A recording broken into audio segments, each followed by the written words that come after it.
ដូចគ្នាដែរនៅតំបន់រមណីយដ្ឋានប្រាសាទដែលយើងដឹងគ្រប់គ្នាថាហាមស្លៀកពាក់លេចលើលេចក្រោមចា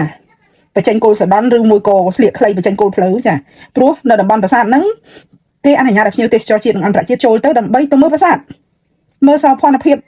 មើលសម្រស់របស់ប្រាសាទអញ្ចឹងហើយបើយើងស្លៀកពាក់វាមិនសមរម្យវាធ្វើឲ្យបែកអារម្មណ៍អ្នកទេសចរហើយណាមួយការឡើងទៅប្រាសាទនីមួយៗហ្នឹងគឺវាមានចំណោទខុសៗតាមកម្មចដើអញ្ចឹងមានអ្នកឡើងមុនអ្នកឡើងក្រោយបើយើងស្លៀកសពុតខៃខ្លីចាចេញកលៀនឬក៏ចេញកាប៉េះគូត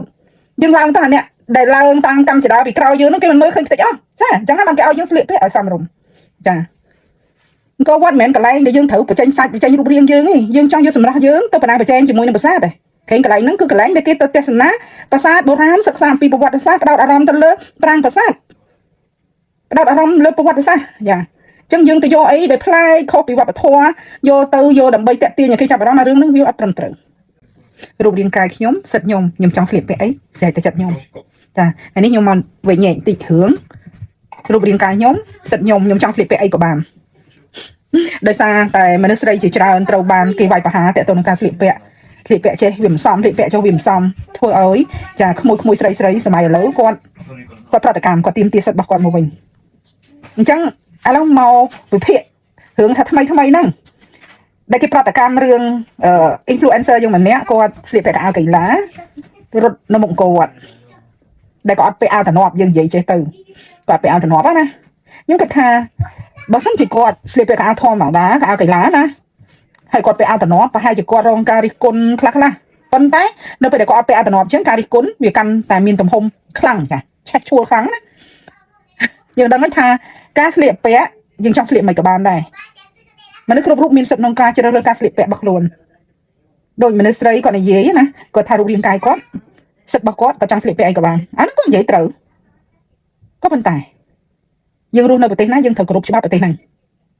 អូខេយើងរស់នៅទីកន្លែងណាត្រូវគោរពច្បាប់ប្រទេសហ្នឹងប្រទេសមានច្បាប់យើងមិនអាចស្លៀកពាក់កៅអៅម៉ាយ៉ូហែលទឹកហើយដើរទៅចូលរៀននៅក្នុងថ្នាក់រៀននៅវិទ្យាល័យបានទេមែនទេរូបរាងកាយគាត់ក៏ចង់ស្លៀកពាក់អីក៏បានក៏ប៉ុន្តែគាត់មិនអាចស្លៀកពាក់កៅអៅដែលខុសទំនងចូលទៅក្នុងសាលារៀនបានទេព្រោះសាលារៀនមានច្បាប់របស់សាលារៀនមិនអាចទៅបញ្ចេញគោលដោះច្បាប់គូតអីចាបញ្ចេញសាច់អីដើរចូលទៅស្ពាយកតាបចូលទៅថ្នាក់រៀនបានទេដូចគ្នាដែរនៅតំបន់រមណីយដ្ឋានប្រាសាទដែលយើងដឹងគ្រប់គ្នាថាហាមស្លៀកពាក់លេចលើលេចក្រោមចាបញ្ចេញគោលសដន់ឬមួយក៏ស្លៀកខ្លីបញ្ចេញគោលផ្លូវចាព្រោះនៅតំបន់ប្រាសាទហ្នឹងគេអនុញ្ញាតឲ្យភ្ញៀវទេសចរជាតិនិងអន្តរជាតិចូលទៅដើម្បីទៅមើលប្រាសាទមើលសោភ័ណភាពមើលសម្រស់របស់ប្រាសាទអញ្ចឹងហើយបើយើងស្លៀកពាក់វាមិនសមរម្យវាធ្វើឲ្យបែកអារម្មណ៍អ្នកទេសចរហើយណាមួយការឡើងទៅប្រាសាទនីមួយៗហ្នឹងគឺវាមានចំណោទខុសៗតាមកម្មចដើអញ្ចឹងមានអ្នកឡើងមុនអ្នកឡើងក្រោយបើយើងស្លៀកសពុតខៃខ្លីចាចេញកលៀនឬក៏ចេញកាប៉េះគូតយើងឡើងតាអ្នកដែលឡើងតាមកម្មចដើពីក្រោយយើងហ្នឹងគេមិនមើលឃើញតិចអស់ចាអញ្ចឹងហើយបានគេឲ្យយើងស្លៀកពាក់ឲ្យសមរម្យចាក៏វត្តមិនមែនកន្លែងដែលយើងត្រូវបញ្ចេញសាច់បញ្ចេញរូបរាងយើងទេយើងចង់យកសម្រស់យើងទៅបណ្ដាបញ្ចេញជាមួយនឹងប្រាសាទដែរឃើញកន្លែងហ្នឹងគឺកន្លែងដែលគេទៅទស្សនាប្រាសាទបុរាណសិក្សាអំពីប្រវត្តិសាស្ត្រផ្ដោតអារម្មណ៍ទៅលើប្រាង្គប្រាសាទផ្ដោតអារម្មណ៍លើប្រវត្តិសាស្ត្រចាអញ្ចឹងយើងទៅយកអីដែលប្លែកខុសពីវប្បធម៌យកទៅយកដើម្បីតាក់ទាញឲ្យគេចាប់អារម្មណ៍រឿងហ្នឹងវាអត់ត្រឹមត្រូវហើយក្នុងវត្តហ្នឹងមិនមែនជាកន្លែងសាធារណៈទេគឺមានអាជ្ញាធរគ្រប់គ្រងអញ្ចឹងហើយការស្លៀកពាក់របស់យើងគឺឲ្យត្រូវទៅតាមគោលការណ៍របស់កន្លែងគេហ្នឹងសួរទៅប្រាសាទហ្នឹងយើងចង់ស្លៀកម៉ាយ៉ូហែលទឹកចាប៊ីគីនីអីទៅដើរនៅមុខប្រាសាទបានអត់បានទេព្រោះកន្លែងគេមានច្បាប់របស់គេអញ្ចឹងយើងត្រូវធ្វើតាមច្បាប់ចាអញ្ចឹងពាក្យថារូបរាងកាយខ្ញុំសិទ្ធិខ្ញុំចង់ស្លៀកពាក់អីក៏បានអាហ្នឹងវាអត់ខុសទេក៏ប៉ុន្តែត្រូវគោរពតាមច្បាប់ប្រទេសច្បាប់តំបន់ច្បាប់ទីកន្លែងច្បាប់របស់ស្ថាប័នអូខេរូបរាងកាយខ្ញុំសិទ្ធិខ្ញុំចង់ស្លៀកពាក់អីក៏បានយើងក៏មិនអាចស្លៀកពាក់ដែលសិចស៊ីខ្លាំងចាទៅដើរចូលទៅក្នុងពិធីការគេឧទាហរណ៍ថាពាក់កៅអៅរាត្រីស្មៅសអីចឹងទៅអត់ពាក់អាវតំណអីចឹងទៅពាក់កៅអៅរ៉ូបរាត្រីស្មៅសអីស្ដងឃើញរូបរាងដល់ខាងក្នុងឆ្លោះហើយចូលទៅក្នុងកម្មវិធីរៀបការរបស់គេពេលយប់ទៅស៊ីការគេភ្លើងបាញ់ឆ្វាយមកឃើញទាំងអស់គ្នាយើងធ្វើអញ្ចឹងក៏អត់បានដែរ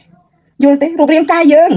សិតយើងចង់ស្លៀកពាក់អីក៏បានក៏ប៉ុន្តែត្រូវស្លៀកពាក់ឲ្យចំកលៈទេសៈស្លៀកពាក់ឲ្យទៅតាមច្បាប់របស់ស្ថាប័នរបស់ប្រទេសមួយរបស់ស្ថាប័នមួយរបស់កន្លែងមួយអូខេអានោះបានគេហៅថាអ្នកដែលមានចំណេះដឹងអ្នកដែលស្គាល់កលៈទេសៈ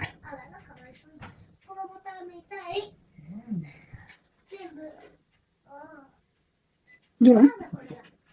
នៅផ្ទះរបស់អ្នកឯងចង់ដេកស្រាបក៏បានអ្នកឯងចង់ឆ្លៀកចេញច្បែបចេញខ្លែបចេញអីក៏បានណាហ្នឹងគេហៅ private property របស់អ្នកឯងចង់ធ្វើអីក៏បាននៅក្នុងទីធ្លាតែអ្នកឯងចង់ហាត់ប្រាណចង់ធ្វើមិនចង់អីមិនក៏បានប៉ុន្តែនៅពេលអ្នកឯងទៅកន្លែងណាមួយអ្នកឯងត្រូវគ្រប់ច្បាប់កន្លែងហ្នឹងណាចាខ្ញុំឃើញ influencer ឥឡូវហ្នឹងគេចូលចិត្តទៅថតវីដេអូអីនៅក្បែរអាកន្លែងផ្លូវអូដែលមានម៉ូតូឡានកំពុងជិះគេហៅថា BC road ផ្លូវកំពង់រវល់គេកំពុងតាណែនណាន់តាន់តាប់ស្អីស្កាកំពុងធ្វើចរាចរណ៍គាត់ទៅឈរនៅភ្លើងស្តុបបង្ហាញរូបរាង sexy របស់គាត់ក៏ធ្វើអីមួយដើម្បីឲ្យគេចាប់អារម្មណ៍គេហៅថាគាត់ចង់បាន attention ដើម្បីសម្រាប់វីដេអូរបស់គាត់មើលទៅវាលយវាអស្ចារ្យណាប៉ុន្តែបើយើងវិភាគដល់អានេះគេហៅ disturb វាការជាការរំខានការធ្វើចរាចរណ៍ទៅវិញមនុស្សកំពុងតែផ្ដោតអារម្មណ៍ក្នុងការធ្វើចរាចរណ៍ហើយយើងទៅដើរតាមផ្លូវបង្ហាញរូបរាងបង្ហាញអីផ្សេងៗអញ្ចឹងវាធ្វើមនុស្សងាកមកអញ្ចឹងគាត់ត្រូវផ្ដោតអារម្មណ៍ទៅមុខការធ្វើដំណើរហើយយើងទៅធ្វើឲ្យគាត់បែកអារម្មណ៍ចង់និយាយអញ្ចឹងអាហ្នឹងគាត់វារឿងអាឡូដែរអានេះយោបល់ខ្ញុំ influencer ពេលខ្លះគឺគាត់ធ្វើដើម្បីប្រម៉ូទផ្សព្វផ្សាយលទ្ធផលគាត់អញ្ចឹងទៅជួនកាលអ្នកខ្លះគាត់ធ្វើដើម្បីគោលបំណងគាត់ដើម្បីតាក់ទាញចំណាប់អារម្មណ៍អញ្ចឹងទៅហើយធ្វើវីដេអូបែបហ្នឹងគឺគេមើលច្រើនអញ្ចឹងធ្វើឲ្យមនុស្សចូលចិត្តធ្វើតាមគ្នានេះនៅស្រុកយើងណាបើនៅស្រុកមានច្បាប់ទម្លាប់ត្រឹមត្រូវចាកាន់តែតឹងច្បាប់ចាឯងធ្វើអីមិនស្រួលប៉ូលីសហៅសាកសួរមកអំពេចលើចាអញ្ចឹងប៉ុណ្្នឹងណាបងប្អូនណាខ្ញុំបញ្ចេញយោបល់ប៉ុណ្្នឹងអញ្ចឹងសរុបជារួមមករូបរាងកាយរបស់អ្នកឯងសិទ្ធិអ្នកឯងចង់ឆ្លៀកអីក៏បានប៉ុន្តែស្លៀកឲ្យត្រូវទៅតាមគោលការណ៍របស់ស្ថាប័ននិងកន្លែងហ្នឹងអូខេស្លៀកពាក់ឲ្យត្រូវកលៈទេសៈ